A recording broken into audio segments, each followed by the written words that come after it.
এখন সবাই হোলি খেলার জন্য নানান জায়গা বুক করে, রিসর্টে হয় বা অনেক জায়গায় হয়।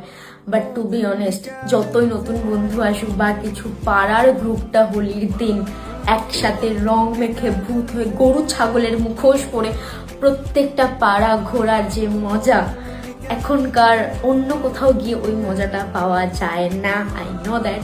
অ্যান্ড সব থেকে বড় কথা, আমাদের স্কুলের টাইমে কখনো বসন্ত উৎসব বলে কোনো জিনিস হতো না।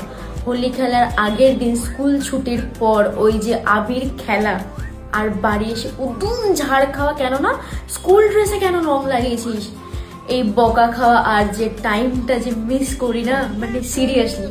এখনকার হোলিতে হ্যাঁ খুব ভালো কাটে, বাট ছোটবেলার হোলি আমি জানি আমরা সবাই মিস করি। এখন তো ভালোভাবে ভদ্রভাবে রং খেলা হয়।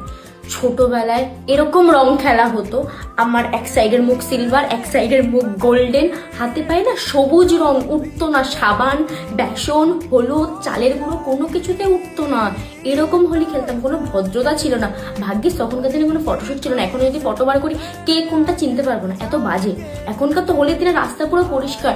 হোলির 1 মাসও না রাস্তা, বাড়ির সামনে যে রাস্তা, সেই রাস্তা থেকে রং উঠতো না। এরকম হোলি খেলতাম ভাই আমরা। এখনকার কি, একটুখানি আবির মাখিয়ে দিলাম, ফটোশুট করলাম, হোলি শেষ। না, হোলি খেলা মানে 4-5 দিন রং উঠবে না। এখন তো আর হয়ই না, স্কিনে প্রবলেম হয়ে যাবে না। ইয়েস, চাইল্ডহুড হোলি খেলাটাকে না খুব মিস করি, খুব।